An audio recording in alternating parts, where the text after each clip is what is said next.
Hello, so ako po si Madam P at ito yung reading natin for fire sign, Aries, Leo, and Sagittarius. Take only what resonates.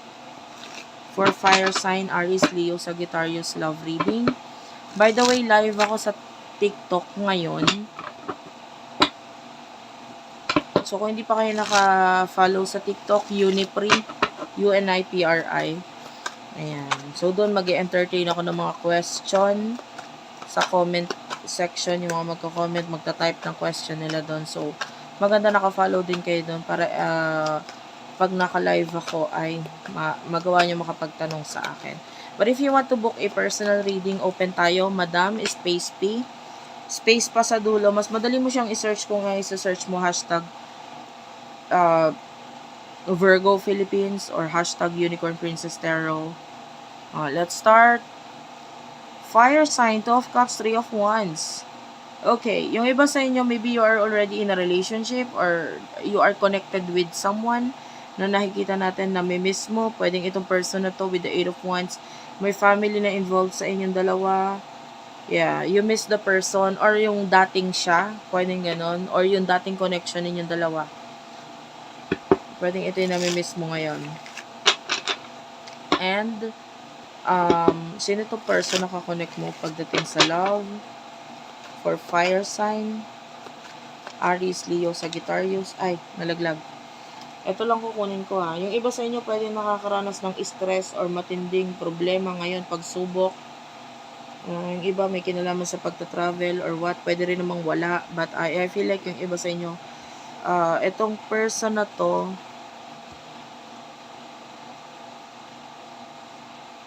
I feel like stress din siya ngayon. Lalo na with the King of Swords, Queen of Swords. Lalo na may kinalaman sa kanyang profession or career. Ace of Pentacles, pwedeng nag-iisip siya ng bagay na sisimulan niya ngayon. Nine of Swords, sobrang problemado ha. Parang kailangan niya ng tulong, especially regarding sa money. Nine of Wands, may mga challenges sa kanya ngayon. Hindi siya nag-grow, may mga blockage or nagpapahirap sa kanya. Kung bakit parang hindi niya magawang pwedeng mag-travel or umalis sa lugar kung nasaan siya. Parang ganun. May problema. Itong taong to. Dami niyang obligasyon. Nahirapan siya. I feel like yung iba sa inyo may kinalaman sa paglipat din ng bahay. So, pwedeng ganun. Gusto niyang gawin yung mga bagay na yun. Pero na-stress siya, hindi niya magawa. May mga pumipigil sa kanya. So, ano yung emotion ninyo? Fire sign sa isa't isa. Yung iba sa inyo, itong person na to iniisip kanya. So, pwede may pagkakalayo sa inyo na iniisip ka nito person na to. And I feel like nami-miss mo rin siya. Pero ano siya, stress kasi siya eh. Ano yung emotion ninyo sa isa't isa? For fire sign. The 9 of Cups, marami kang, ano dito, options. 5 of Cups, pwedeng may mga bagay na nagbibigay ng kalungkutan sa'yo with of Strength card and the 10 of Swords. Sa ngayon, pinipilit mong maging matatag, malakas, and the 10 of Swords pwedeng nagkakaroon ng ending sa inyo nitong person na to. Na-stress ka rin. Yung iba sa inyo, kung may relasyon kayo ng person na to, parang isa pa ito sa nakakapagpalungkot sa'yo kasi hindi ka okay pag hindi siya okay. Parang ganun.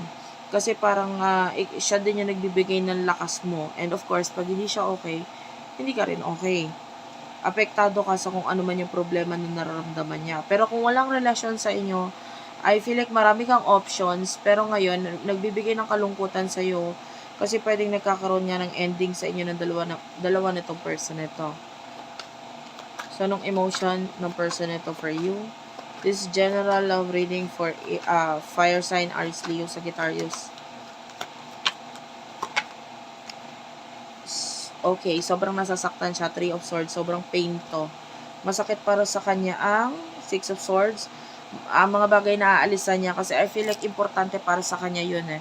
And with the 9 of Pentacles, I feel like marami na siyang accomplishment or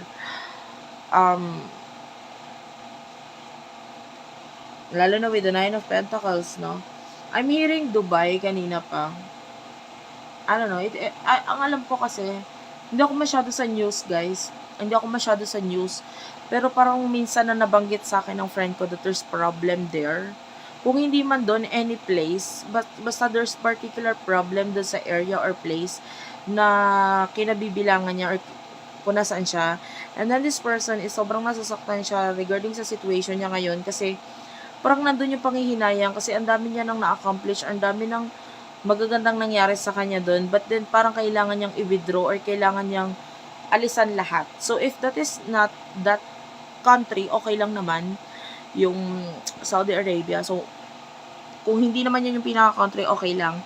It could be regarding sa career niya, work niya, company niya, ganun, or maybe sa neighborhood niya may problem na parang kinakailangan niya mapalit na or mag-change ng destino or ng lugar na nagiging dahilan para ma-stress siya ngayon. Sobrang nasasaktan siya. And I feel like pagdating sa relationship or sa connection ninyong dalawa, parang alam niyang nandyan ka lang. Malakas yung pakaramdam niya, alam niya nandyan ka lang. And then, what will happen in the near future for the both of you? The Page of Pentacles. I feel like may gusto siya sabihin sa'yo, ha? May gusto siya sabihin sa'yo. Pero hindi niya masabi. The High Priestess, Page of Pentacles, the Lovers, Taurus, Virgo, Capricorn, Gemini energy, the King of Cups, Cancer, Scorpio, Pisces. Bottom of the deck is the Five of Swords, Ten of Cups, and the Two of Swords. Okay, in the near future for you, fire sign,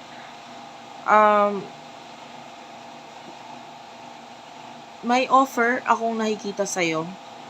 Pero gamitin mo yung pakiramdam mo regarding this particular offer. Wag kang basta oo ng oo. With the Lovers, maybe an offer of partnership, relationship, it could be anything actually. Pero gamitin mo yung lakas ng pakiramdam mo kasi hindi all the time kailangan mong gamitin yung fire sign energy mo ng padalos-dalos, Fire sign masyadong aggressive, masyadong padalos-dalos. This is the time na kailangan gamitin mo yung intuition mo regarding sa pag-accept ng isang offer. Kasi katulad ni Snow White, hindi pwedeng basta kagat ng apple. You know what I mean?